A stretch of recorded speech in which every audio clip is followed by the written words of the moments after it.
When we're young, we have an amazing, positive outlook about how great life is going to be, but somewhere along the line, we forget to dream and end up settling. Join Up Dots features amazing people who refuse to give up and chose to go after their dreams. This is your blueprint for greatness. So here's your host, live from the back of his garden in the UK, David Ralph. Good morning, everybody. How are we all?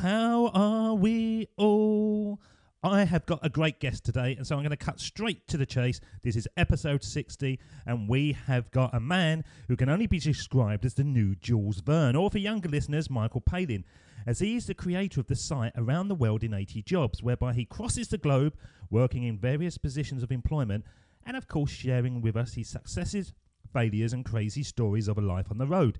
Back in 2007, after graduating from UC Berkeley, our guest set out on the open road for a year of adventure. With no clear plan, no fixed direction, and nothing more than a vague feeling of doing something memorable, it was a path very different from where he is now. And looking back from where he is now, it seems almost unbelievable that he didn't immediately start blogging, creating content, or attempting to monetize his wanderings across the globe. But that's the beauty of a show like Join Up Dots, as many times a person's true path in life only becomes visible to them when hitting a crossroads. And in this case, it was an economic crossroads that made him decide on what he wanted to do in life. The economy had tanked in 2008, and the prospect of getting straight back into employment when returning to the US suddenly seemed a distant dream. And was that a dream that our guest was, well, dreaming about anyway? Well, let's find out. As we add another job on the list as podcast guest, although I'm not going to pay him, just keep that to ourselves, the amazing Mr. Turner Barr. How are you today, Turner? I'm doing pretty good, David. Thanks for having me on the show. I'm doing good despite getting back from a workout here and getting exhausted from that. And I accidentally was in the park, and so I accidentally picked a spot on the top of an anthill, and so my stomach, where I was doing sit-ups, looks like the moon. But other than that, I'm all right. Where is here at the moment? Because, you know, in the introduction I said, you call the world home. You throw your blanket down and you are comfortable wherever. So where are you at the moment? I just recently moved to Brazil. I thought now would be a good time to get down here for the World Cup. I've been wanting to get down here for, years. I've had my visa for years down here, but just haven't had a chance because I've had so many other opportunities going around the globe. This is a question I don't even know until I've just had it flash into my brain. But did the United States get to the World Cup this year? They get to the World Cup every 4 years. And so they are in it, are they? Yes, they are. They're in the group of death, I believe. Because we've got Italy, England, we've got Italy, we've got Uruguay, I think, and some other nondescript team. So are you a big soccer follower? I follow when I can. I like the World Cup. And when I'm in Europe, I probably relate more to soccer because I played it growing up, or football, as you would say, growing up, than I do American football. But I appreciate it. But I'm usually too busy working and getting into trouble, I guess. Well, the key thing is, with your life, when does vacation become work and when does work become vacation? Because for many people who are doing a 9-to-5 job, going to an office every day, you sound like you're on vacation, but you're saying that, you haven't got much time because you're working all the time. Yeah, I guess my ultimate goal, and, it's always, that's one of like evolution more than revolution, is that you get paid to exist, that you get paid to be just living and doing what you would be doing anyway, which you find enjoyable and what you would want to be spending your free time doing. And that, for me, that's traveling. So from the outside perspective, it looks like, oh, he's just traveling all the time, which is true, but I am also working. And so I try to blend those two together as much as possible. And when do they blend too much and you think things have got out of control? When do they get out of control? I don't know. I think everything in moderation. I mean, sometimes when you want to go on a vacation and you just want to relax and chill, and then sometimes you kind of feel guilty about, oh, I should be doing video right now. I should be doing, something else. I have to be working instead of just sitting there and chilling out. And I guess that would be when it would overstep itself. What was the first country you did, just before we actually go back to the concept that the vibe that you were feeling of you needed a year on the road, what was the first country that you actually stepped into? Well, I've actually been on the road for 7 years.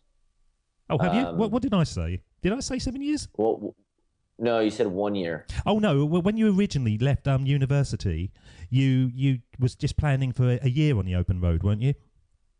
No, I basically was like, I don't know. I went through this big quarter life crisis, I guess, kind of preemptively.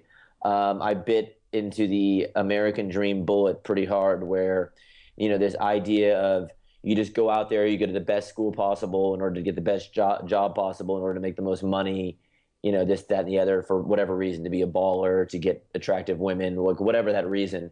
And so I bit into this concept really hard. But then when I graduated school, I kind of had this crisis of why. Like, why am I doing this? And I'd gone through like 30 job interviews, and I eventually kind of just cracked at one point when one of the guys turns to me and says, and this is a commercial real estate jobs. And basically the guy was like, look, I can give you this job tomorrow if you want, but like, you're going to be like, to be really successful at this, you have to do it for 5 years and be stationary. What, do you really want to do that? And I was like, no. And so, the next day, basically, I started packing, and at that point, I hit the open road. So what did frighten you so much about that? Because that is the American dream, isn't it? That's what most people want. You want the career, you want the nice car, you want the holidays, hopefully a couple of times a year. But what did frighten you that in that concept? What frightened me the most is when I first graduated and started doing this. I didn't start out doing my website and start doing the crazy jobs right away. The thing that probably terrified me the most is once I got abroad, I really, really loved it. I just loved experiencing new places. I loved the novelty. I loved meeting, the sexy women abroad. Everybody was interesting. And it was just, I don't know, there was always excitement. But what terrified me is I was always conflicted with this kind of duality of emotions that people sometimes, question themselves. Am I making the right choice? And I still very much was kind of torn between these two identities. One that wanted to kind of explore the world and kind of blaze my own path, and one that was like kind of stuck in this, the values that had been ingrained in me, and what I'd fought so hard to get to university to a really good university, to do all this. I was kind of fighting these two emotions and these two conflicting viewpoints. And that really, really took a toll on me for several years, actually. It is madness, really, that every single guest pretty much tells me a story of, at the very beginning, they were following the path that was expected of them. It was either the path that their parents had already done, it was the path that they felt that was the right path. But hardly anyone, and I'm exactly the same. I would say the first 25 years of my life, I was doing stuff just because I didn't know really what I should be doing. And so I migrated with the herds. I commuted on a daily basis. So was that kind of original path you was on, was that your parents' dream? Was that your peer pressure? Where did that come from? No. I've been very fortunate. My parents have always been super, super supportive. Actually, I was just kind of a self-motivated guy. Like I wanted attractive women. I wanted to make a bunch of money. And so that kicked me in gear to get like perfect grades in high school. And then from there, it's like, okay, I'm going to get into the best school possible. And I probably got one that was even out of my reach. And then from there, I just kept pushing myself. And, it's actually kind of amazing looking back on it, because like that's like a really amazing amount of motivation and focus to be able to push yourself to do that, because you believe in something so much. So that's why when I did graduate, or the 5 years after that, and I was kind of conflicted between the two, it was such a difficult thing, because when your entire value system is based off of what you've kind of been ingrained with. And when I say ingrained with, I don't more so mean pressure from my parents. I kind of mean it more from like society, actually, like kind of keeping up with the Joneses, I think, less so than like my parents coming down on me or anything. And now you're kind of keeping up with the Indiana Joneses, aren't you? You're traveling the world. Yeah. That's quite true as well. I reckon, actually, if there is any theme tune, it would be this one, wouldn't it? That should be your alarm clock every morning. How good? Yeah, how good would that be? That's actually a great idea. That would probably be a really good pump-up song for me. I was going to go with Rocky, but I think that's even better. I love watching any. Actually, to be honest with you, sometimes I watch some of those movies every time before I go abroad. It kind of pumps me up. The one that I've now fallen in love with, which I shouldn't do, is the very last one, which is the weakest out of all of them. But for some reason, well, when I first saw that with my son, I primed him. We went through all the original three and took him to the pictures and the movie theatre, and it was going to be amazing. And this was the fourth one, and we hadn't had an Indiana Jones film for 20 years. And I sat there thinking, oh, this isn't very good. I should really be loving this, but I don't now. But now I've seen it about 6 or 7 times due to him liking it. My standards have gone down so low that I quite like it now. Yeah. I don't see myself ever getting to a place with Indiana Jones 4. I kind of agree with the South Park interpretation of it. But yeah, that was a tough one. A remake on that one. They really butchered it. I don't know. I've heard a rumor they were coming back with a 5th, but I don't know if that's going to really happen. Raiders of the Lost Colostomy Bag or something like that, it'd be, wouldn't it? Yeah, Raiders of the Nursing Home. Yes. Why do you think people carry on? I'm on a tangent here, but on the kind of like the Harrison Fords, and if you're listening, Harrison Ford, I'm a big fan of yours. I don't think he would be listening to something like this, but if you are, but why do you think they don't just stop?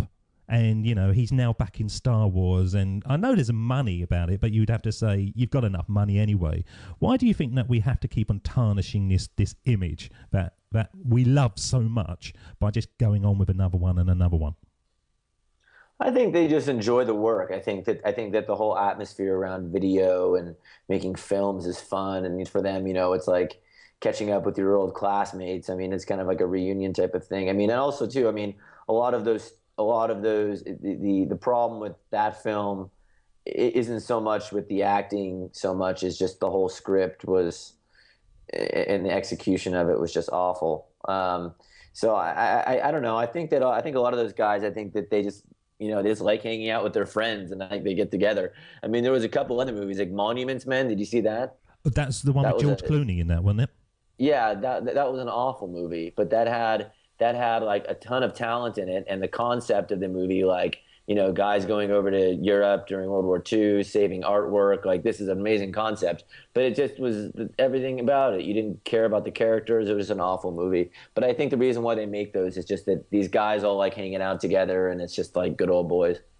Well, you're in a situation at the moment. You're hanging out with a guest that I've got coming up on episode 72. You've jumped ahead of him. I don't know how that's happened, but you're 12 ahead of him, called Niall Doherty. And he's a high-spirited Irishman and a brilliant guest, so you've got a great one to listen to in 12 more episodes. And is it kind of like a sort of a young man's club that you've got going there, or do you just sort of say hello and off you go off and do your little adventures each day? No, I'd say it's like an old man's club, actually. Niall and I actually met each other last year living in Bangkok, and we became good buddies. And so as you get older traveling, your travel style, definitely changes. I mean, just what we're doing now, I mean, it wasn't possible 10, 20, 30 years ago. I mean, 10 years ago, it was possible, but it looked quite different. Usually people were just going out for a gap year. Now you have more like permanent people who are either nomadic or just basing abroad for certain periods of time. And as you get into that kind of position, you relate less to people in hostels and things like this, and people who are working kind of on the same agenda. So yeah, when you meet these people like Niall, like I have, you tend to hang out around places around the world. So you kind of have this big kind of Rolodex of people you can meet up with and room with and base in the same apartments with. And that's what I'm doing.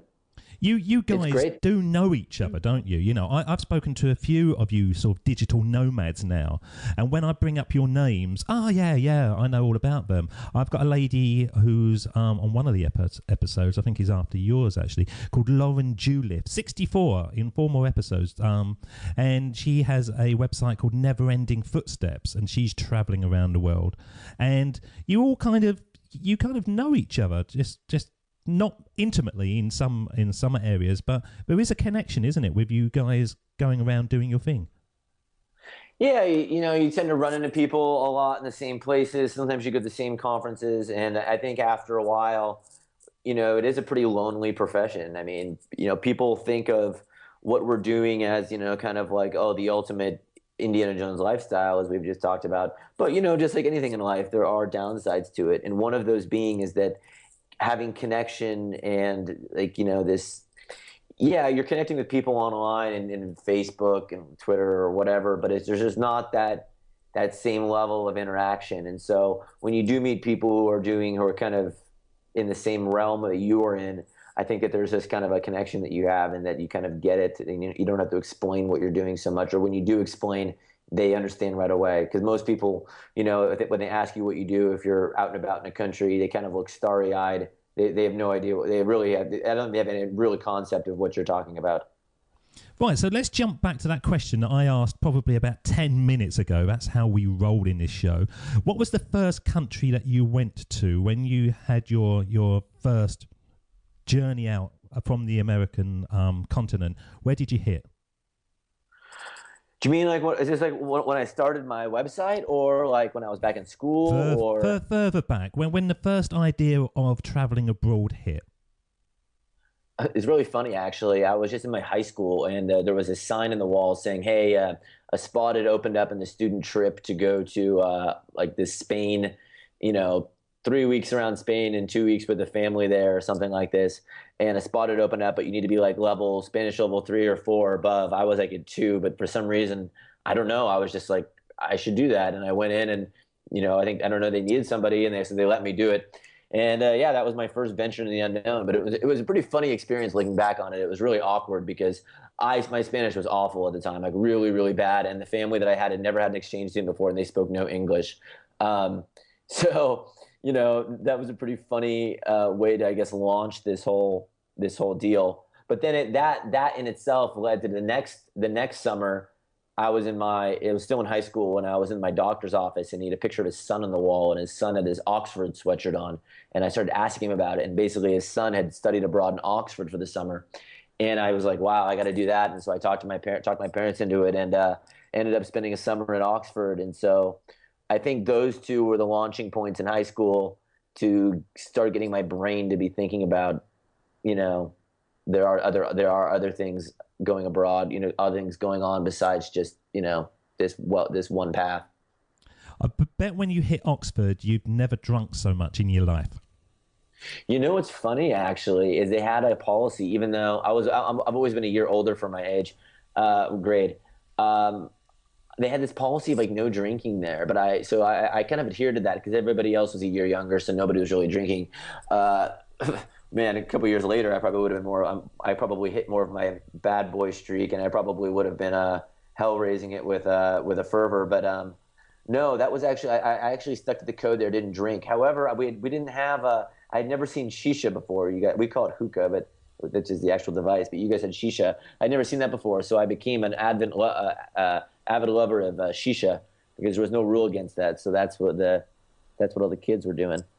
Because so many people say to me when they come over to the United Kingdom, man, you guys drink. And I wasn't aware of how much we drink, but we do. We drink in excess, and I don't know why we are like that compared to sort of Europe, where they will drink at meals and in social occasions. We just go hell for leather for some reason.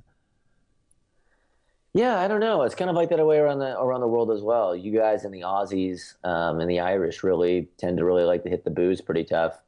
Americans as well to a lesser degree, but I don't know. I think it's a socializing thing.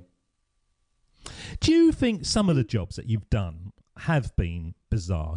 I'm sitting here looking at your website at the moment, flicking up and down, and you was an executive elf fundraiser.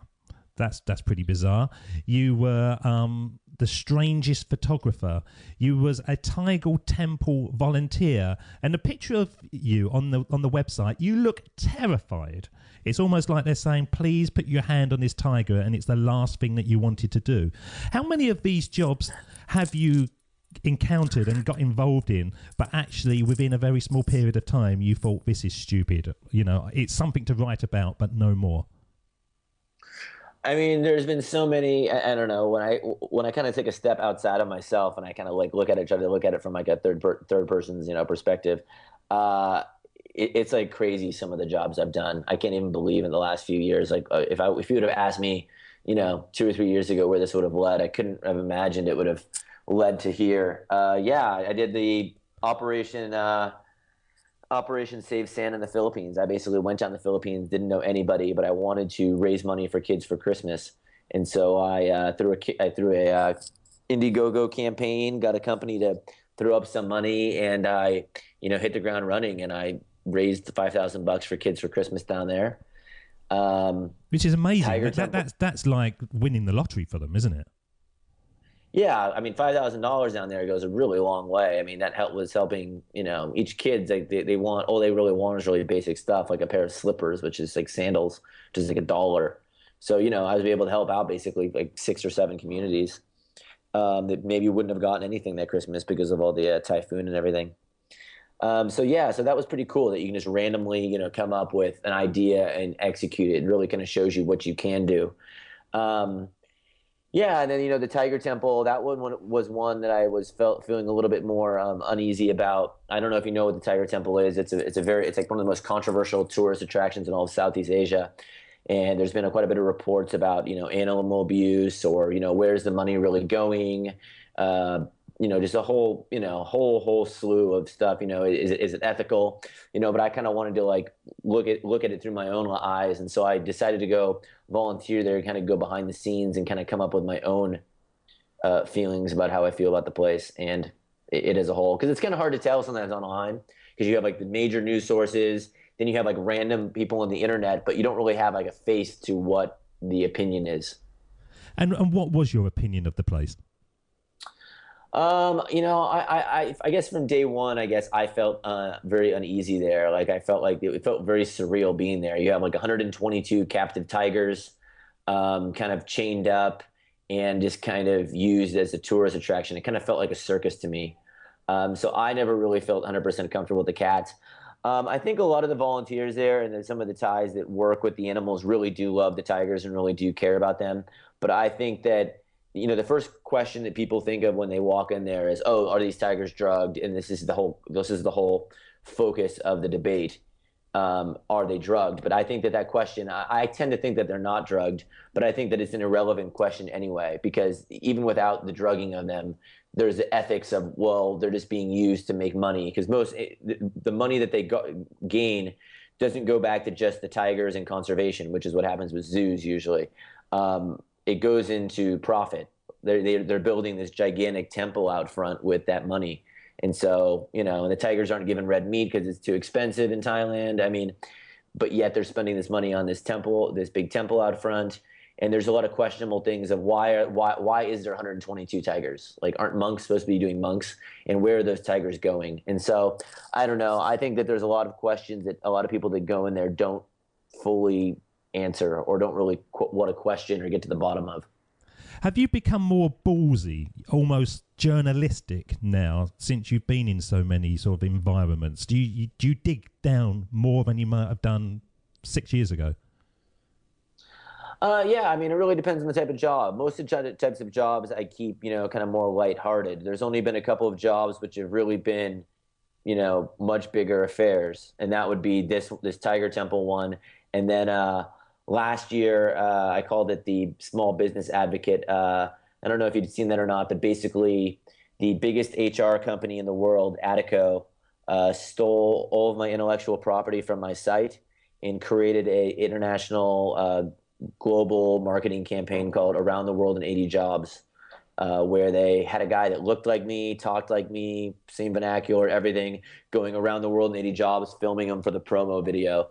And they threw this global contest, basically stealing everything from me. And then they attempted to trademark the name Around the World in 80 Jobs in 36 countries around the world.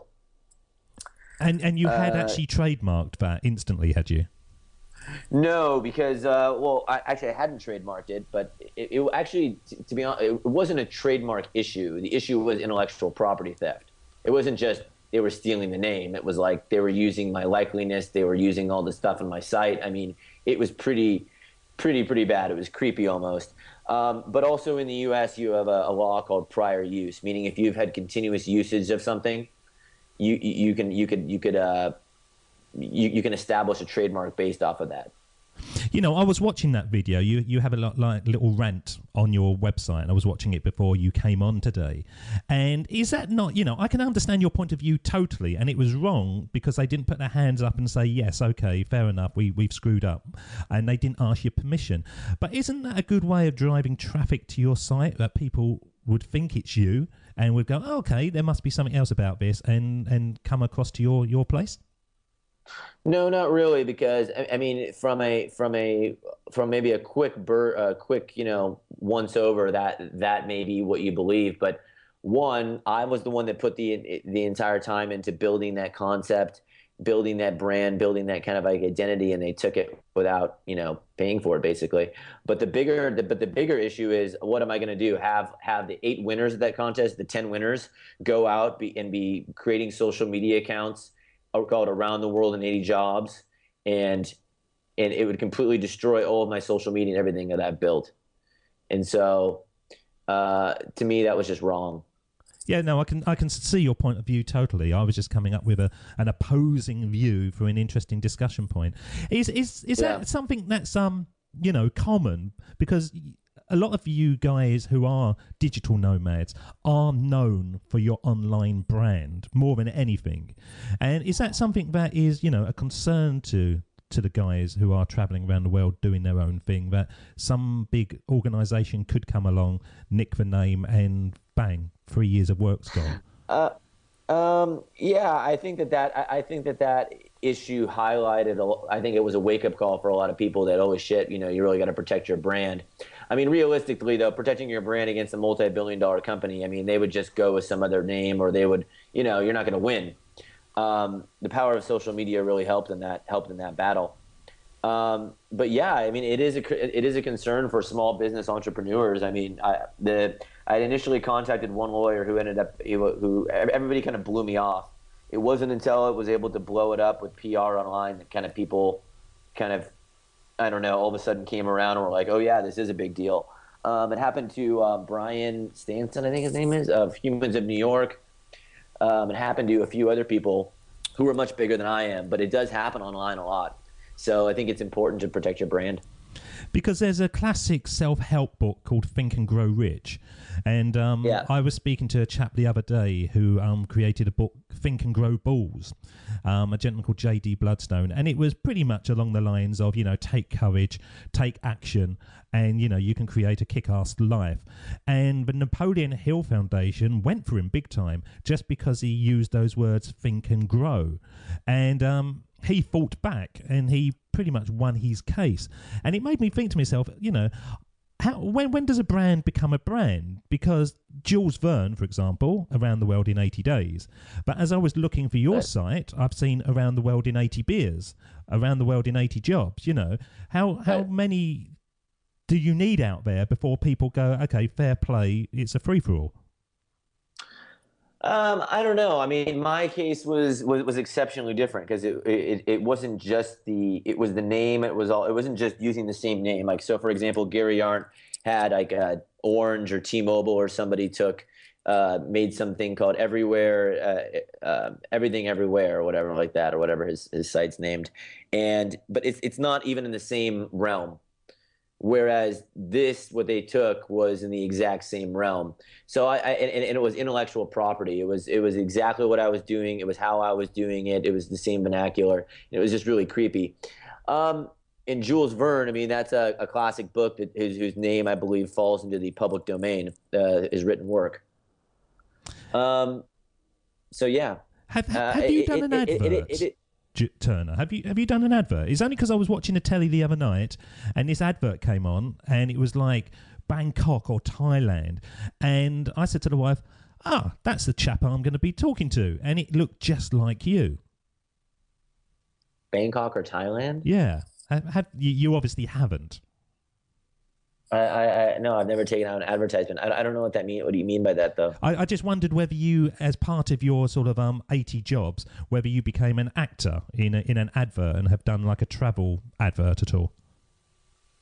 Oh no, actually, I haven't done that. I helped work on a reality TV show, and I also was an extra as a ghost as a World War II ghost in a National Geographic documentary. But I've never actually done an advert. But I would consider that. I've always thought about. I'm right now trying to make a go at making a TV show, but if that doesn't pan out, I've always thought about going to Bollywood or going to Korea or somewhere and trying my hand there at television. You know, I was saying at the beginning that for a while you didn't monetize and you didn't write or blog. You just kind of existed and you went out. Is that a failing of you now? When you look back on that, do you think, God, I should have done this a bit quicker? Should have done what a bit quicker? Monetize, yeah, or start writing my stories a lot sooner. Well, all of it, because obviously the stories are the interesting bit, which will lead to monetization. Oh God, I mean, I've been traveling now for 7 years, and I've only been blogging, or 7.5 years. I've only been blogging for 2.5. So absolutely, yes, I wish I would have started sooner. I think when people first start with whatever they're going to do, there's always some kind of procrastination that comes into their mind. You know, like, oh, you know, I'll just push this back. Oh, I got to know this. I got to become an expert at this, and I didn't know anything about. I'm technically computer kind of challenged, so it's like.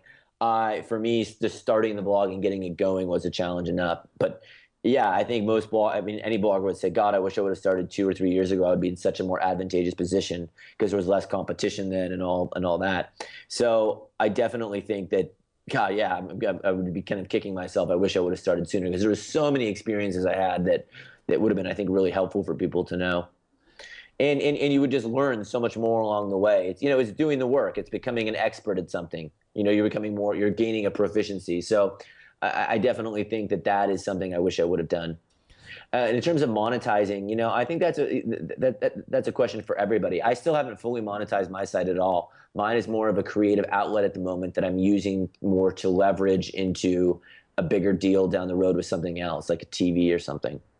Because it is amazing. Your site is amazing. It's one of those ones that, you know what, you see so many blogs and they grab your attention for maybe 10, 15 minutes tops. But yours, I sat there for days and I've been clicking around and looking at it and I think, oh, I just look for another 10 minutes. There is so much there, but I think to myself, this is like a multi-million-pound industry. You know, the amount of sort of advertising and concepts, and it just cuts across everything, doesn't it? Yeah, I think there are a lot of opportunities on there, but there's some people. So for me, I'm taking the long-term position because I want to keep it creative and I want to keep it my voice and me. Whereas some people, I know a lot of people who just don't give a shit and they just want to go out there and put on their. Just make money from adverts or whatever. But I mean, how many boring sites do you come across, or sites you come across, and you Google search something, you get across it, and it's there's all these AdWords in there, there's all this and that, and it just kind of takes away from the authenticity of it. Like, is this a real person? Is it not? And so for me, I don't know. I just always felt like it wasn't really walking the code of what I want to do. Do you know? I hadn't noticed. Yeah, you've got no adverts on there at all, have you? That's probably why my attention remained where it should be for, a couple of days. Yeah, there's no AdWords, there's no little things flashing up making me click elsewhere. I'm clicking on the content. Right. You're brilliant. Yeah. Turner Barr, you're brilliant. You've just discovered something that will change the online world. I don't know. I think there's quite a few people that agree with my position that, when you go to a site and it looks all smutty and someone's just putting on, I mean, what is that going to do for you? And I think that, I'd rather have a open and honest and a fair way to monetization it's about integrity and that's about, promoting something that I agree with and not just trying to rake in a couple extra cents here and that. I think I'd rather build something more beautiful. Well, I think you're doing an amazing job. When you do your jobs, have there been some that you think, yes, actually, I know I'm only doing this for, a few days, a few weeks, a few months or whatever, but this speaks to me and this is a job that I could see myself coming back and expanding upon? A lot of the jobs that are like that, I really have enjoyed working with the everything in the TV realm or the video realm is always really interesting to me. I helped these guys called Nomadic Nation. It's a production company in Asia, or they're around the world, but they're in Asia now. They do like tuk-tuk races And like just being involved in that atmosphere of like filming and everything, I just find to be really exciting because you kind of you're part of a creative process of building something that if you guys weren't doing it, it wouldn't be created. And to me, that's pretty exciting. When you cover unique things and events, I really loved I worked in a Christmas market in Germany, and I love Glühwein. I have a real weak spot for it. That's like the hot mulled wine. So for me, that was just the perfect job, pouring hot wine and getting to drink with Germans and get paid for it. So what is the job?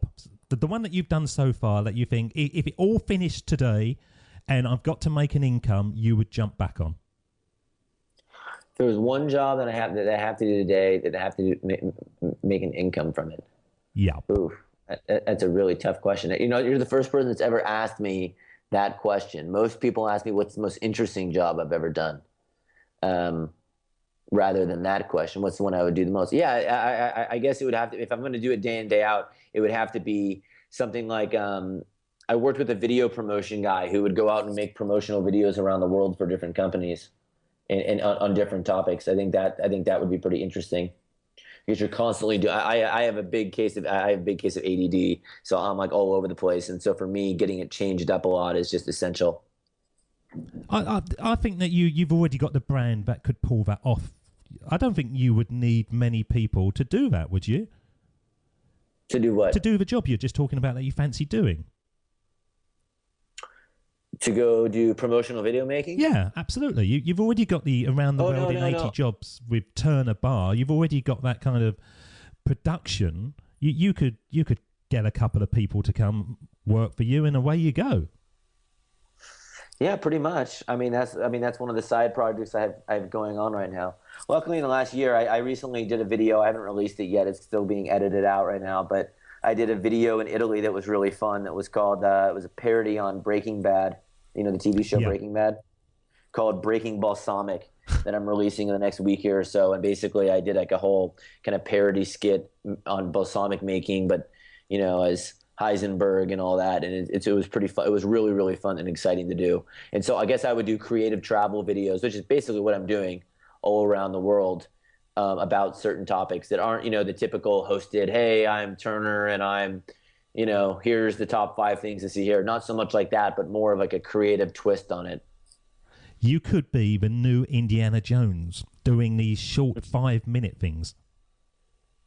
Yeah, I mean, I could be it right there. You may have just found it for me. Here we go again. Get the juices flowing, Turner. Every morning. Get that going, and then away you go. I'm going to bring Steve Jobs onto the show now, although it hasn't kind of found its natural place in our conversation because I want to go off in so many different directions. I would be amiss if I didn't bring this in. And this is when Steve talks about looking back and only knowing your path when you connect the dots. And I'm fascinated with your story, that in so many ways it seems effortless, but I'm sure that hasn't been the case in any shape or form. And in many of the stories, there's always a big dot, and without that big dot, you wouldn't have gone off on the path that you're going. So I'm going to play these words to you, and I'm just going to ask, what they mean to you, and then we're just going to discuss whether you can pinpoint your big dot in your life. This is Steve Jobs. Of course, it was impossible to connect the dots looking forward when I was in college, but it was very, very clear looking backwards 10 years later. Again, you can't connect the dots looking forward. You can only connect them looking backwards. So you have to trust that the dots will somehow connect in your future.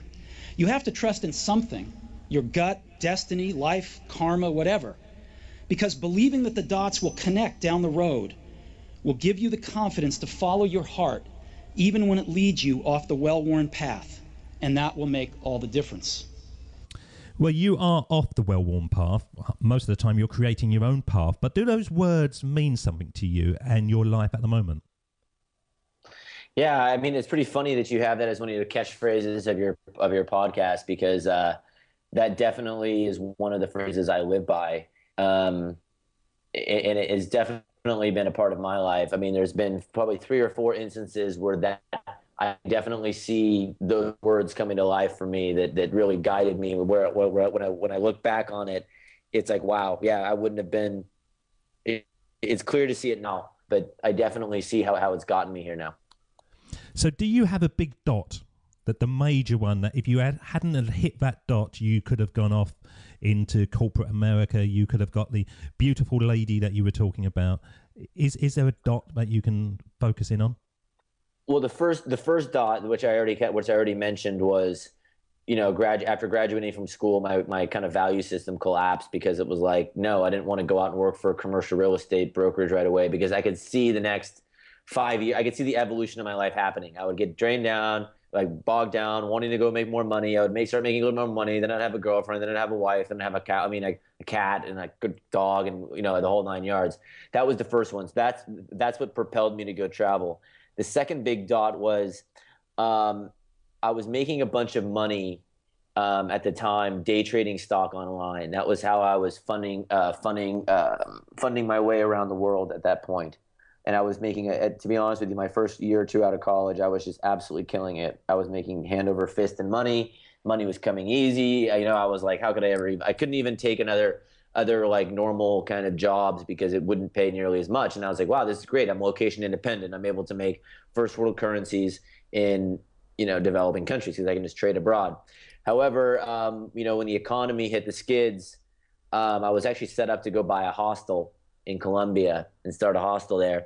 But that's when Lehman Brothers went belly up, and then shortly thereafter AIG went belly up, and the economy went ever, and I lost most of my money. And I went through a pretty big spiraled depression, because that was an aha moment for me, because I'd linked so much of my self-esteem and self-worth and bet so much of my future of what I was going to do on with around this money. You know, oh, I'd made this money, therefore I was great, and therefore I was a smart guy, and I was this, that, or the other. And it was a big dot for me, because one, I was depressed for quite a while after that, you know, kicking myself, saying, you know, how could I be so stupid? I wasn't as smart as that, and, you know, my life was over. I cannot believe this. But it was probably the best thing that could have happened for me, because it made me realize that, you know, the money, when I would make, it's like when I made a bunch of money, it didn't equal the feeling of losing a bunch of money. Losing a bunch of money felt a lot worse. And so those two together meant that, like, it was just, your life was a gambler. It was like being in a casino. And when I really thought about it, I'm like, you know, someday I'm going to die. This is another Steve Jobs quote. Someday you're going to die. And so are you living, you know, the way that you want to be living? And I thought to myself, you know, one, I felt awful if I lost more money than I made. But two is I didn't feel like I was building anything. I wasn't creating anything. I wasn't contributing anything to society other than just gambling, which is another reason why I shied away from like online poker and things like that. So I was like, you know what? I want to have build something where if I wasn't creating it, it wouldn't have existed. Which kind of goes in line to the commercial real estate thing, and kind of goes in line to the trading stock thing, is I wanted to build something that was uniquely mine, and that it was a stamp that I would leave when I leave this earth, which could be, you know, could be today. After this podcast, I could go get hit by a bus and die. You know, you never know when your number is going to be called. So yeah, so I think that was my aha moment, that I want to get into. I want to do something that's creative, and something that if I weren't to complete it and build it, it wouldn't have been built. It's fascinating that, you know, I didn't want to jump in, but there were so many times I wanted to go yes and yes, because so many people are telling me that their big dot was the time when their life went pear-shaped, when everything went bad. And at the time they were, oh my God, what's happening? But now they look back on it, and I'm the same. I've told my story numerous times in podcasts, but at my lowest point was the moment that I thought, it's now time to take control. I'm not going to be feeling like this anymore by whatever situation I put myself into. And it is fascinating that, isn't it? That most times it's the dark dot that is the lightest one. We just can't see it at the time. Yeah, I mean, it's the same thing going back to that multi-billion-dollar company hijacking my brand thing, is that it's during your moments of crisis that the most opportunity comes, and that you kind of see who you are as a person kind of unfolds a little bit more, and you have to kind of choose a path. And I remember distinctively, I was in Laos when I got the news from this company that they weren't going to be, initially they had told me they were going to send me around the world in their competition, have me be the host. They were going to compensate me. When they pulled that rug out from under me, and it went from being a win-win to a sign this or our lawyers are going to go after you kind of thing, I was in Laos, in this kind of dark communist country underneath this statue, all rain all around me. And everybody I had talked to, even friends, even Niall actually, were like, oh, well, you know, just take the deal. Like, they're going to promote you on their social media. And I was just like, no, it just doesn't, I can't do it. It doesn't feel right. And I guess those are the moments that you kind of realize your true grit. So that was kind of a dot for me as well, where like, no, I'm picking this path and I don't know how it's going to end up, but this is how it's going to be done. I love that, because on many ways you're talking, you do seem, you know, driven. You seem like you've got that grit. You seem like you have that focus. But on the other side, you know, even when we connected for this meeting, the thing that I loved about you was I knew that if I didn't get you within a couple of days, you don't like to plan. You seem to like to sort of live life on the whim, and away you go. And that is a conflict, isn't it? To have that kind of grit and determination, but also that kind of free spirit as well. Yeah, it's definitely probably been one of the factors that has kind of led to, you know, some turbulent times in my life, and maybe times where I've been almost kind of bipolar, where sometimes you're really motivated and some days you're kind of all over the place. And it's for those reasons that it's really important that you find focus and you find what you're interested in. I mean, I'm a big believer in that people should really invest in finding out what it is that they really love and enjoy doing. I hate saying the word passionate, because it's just like kind of this catchphrase that these gurus on TV use. But I'm a person that I'm not particularly passionate in any one thing. I'm not particularly good at anything. However, I believe that you got to try on a lot of different hats and try on a lot of different things before you start to find something that's a little bit more of who you are and what it is that you love, because that will give you more focus and determination, because you got to do it whether you be getting paid or not. And so that's what you really got to find. And a lot of famous people's advice is even that, even though I don't like the guy because he's a total douche, is Donald Trump. And he even says you got to love what you do, because that's the only way that you'll really be exceptional at it. And I think a lot of people cash their chips in way too soon. Like it's like they get married when they're 20 or 21. Some people, this works out for them, and this is the kind of person they are. But and some people also pick a career when they're 21. But to me, your 20s is your time when you kind of got to be trying on a lot of different hats, having a lot of different flavors of ice creams, where you got to figure out what it is you like, what it is you don't like, what can you live without, what can you live with. I don't think you do, though, Turner. I think this is the problem. You know, I look at my situation, and I've looked at so many people's situation. You go through university, you go through college, and you get your first job, and you're so delighted to get your first job, you pretty much would do anything. And it's not until you've been in that for a year, 2 years, whatever, and you start to think, oh, hang on, I don't think this is my path.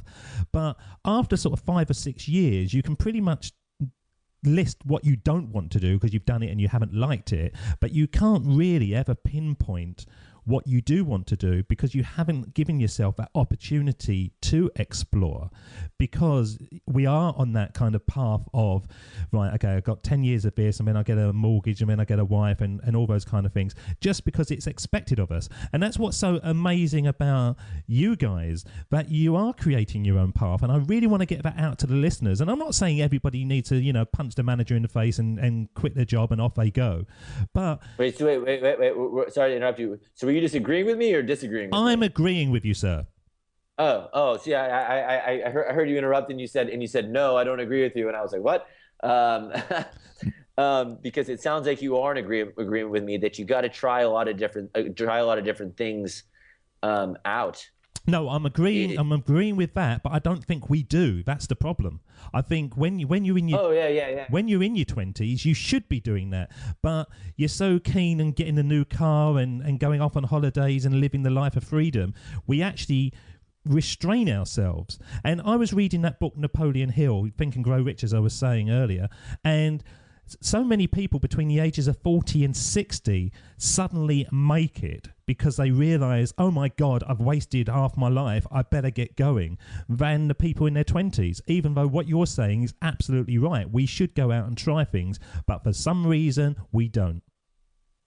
Well, why do you think there's so many, for me, it's like, why do you think the divorce rate is so high is so high is because people get, I think, married before they really know who they are. They took they didn't figure out what their values were. They took whatever values society gave to them without even really kind of making up their own or figuring out what it is that what drives them.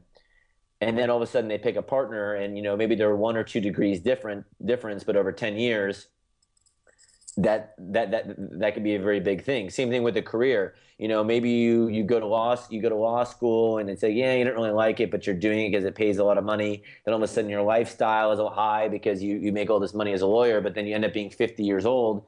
You're doing this, but you can't do anything else because nothing else can pay you as much as that.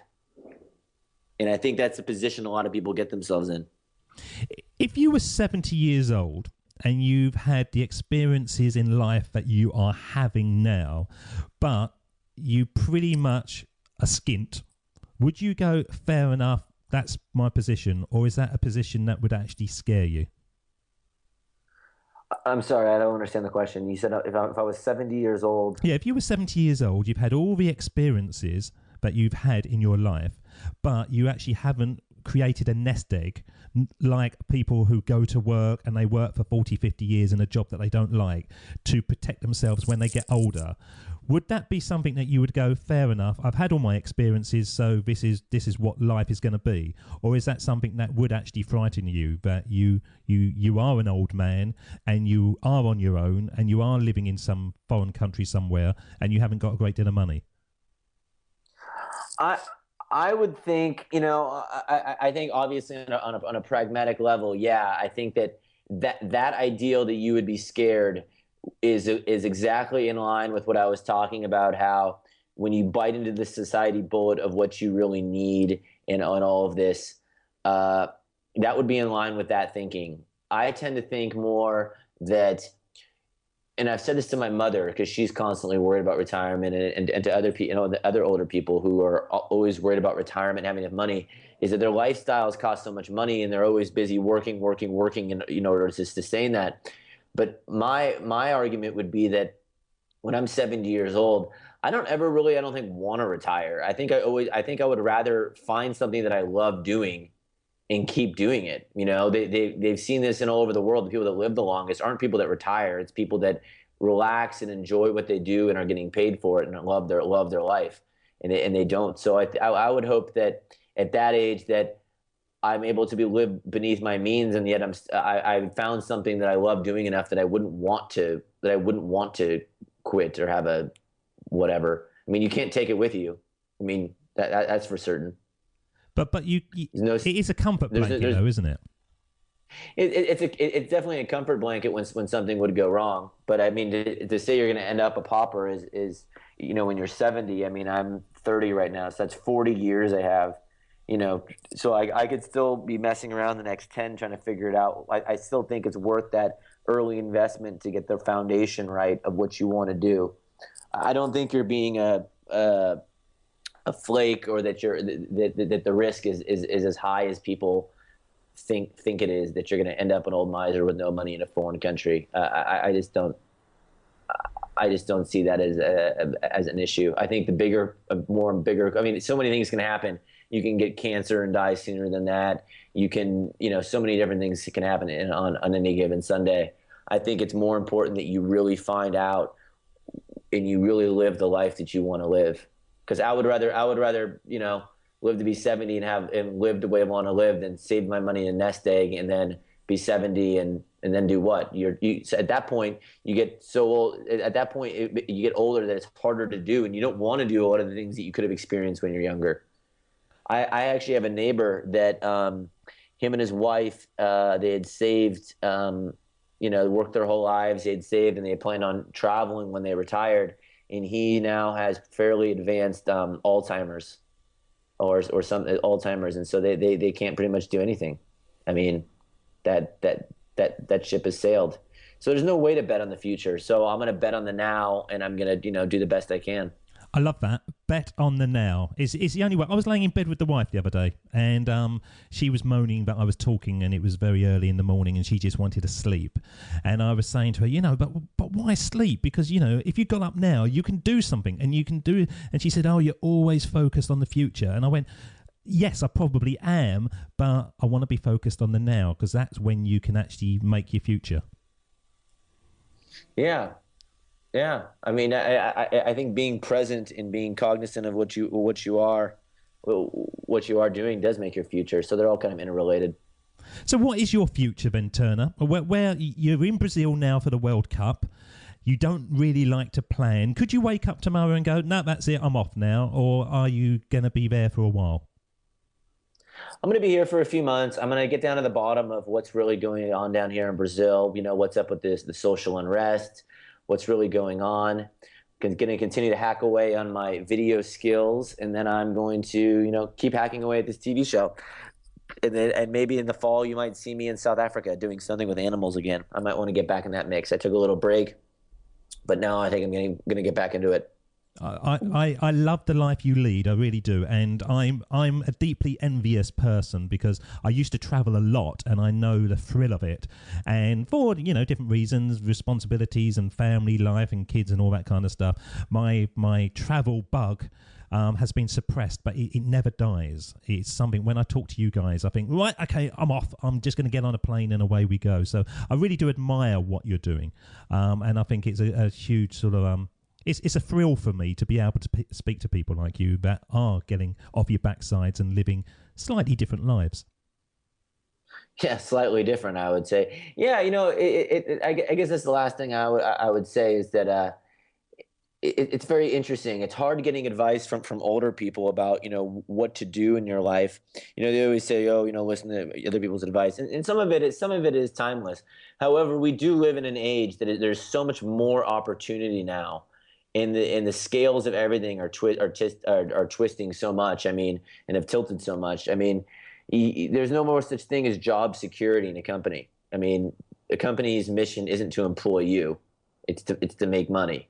And so, and right now you have this ability to be able to travel anywhere in the world, talk to anybody over the world. Right now you're in the UK, I'm in Brazil, and we're chatting for free over the internet, having a conversation that will be broadcast to all these people for free. People don't realize that. I mean, right now you can hop on a plane, and for cheaper and longer, you can go faster than anywhere in a greater distance than you could ever, like in the height of the Roman Empire. Right? It is amazing. It is amazing, isn't it? I mean, back in the day when people wanted to go from the old world to the new world, and people were bitching and complaining about, a 3-hour delay on their plane, and oh my God, this is a travesty, blah, blah, blah, and this flight's going to be 6 hours or 5 hours. People used to take like 3 months on a ship going across the ocean, and like half the crew would be dead by the time you get there. Well, Niall did it recently, didn't he? Yeah, and he survived. With he survived. Bunch of French people for 3 weeks or 4 weeks or whatever. I don't know. Maybe that's why he was dancing so much on the boat. He's got a little video of him dancing. Oh, I'll have to look at that. What I want to do now, Turner, is actually send you on the quickest journey you've ever had, and this is time travel. And this is when I send you back in time for a one-on-one with your younger self. We called it the Sermon on the Mic. And if you went back in time, what age of Turner would you want to have a one-on-one with? What kind of advice would you give? Well, we're going to find out, because this is it. You're on the mic, the Sermon on the Mic.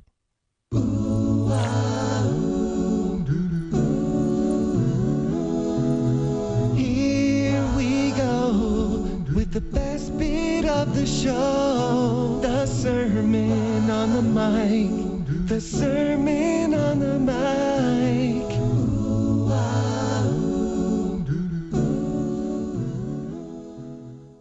Okay, I believe this is my go to younger Turner, high school Turner. I would have to say to high school Turner to lighten up, enjoy life, be in the moment more. You've taken things way too seriously, and you beat yourself up way too much not knowing what the future holds. I would also say to you, Turner, that you're going to have a good life. You're going to have a lot of opportunity to travel and see the world and do amazing things. But I think that you should really try to remain disciplined and form positive habits, whether that be eating right but also working out on a daily basis.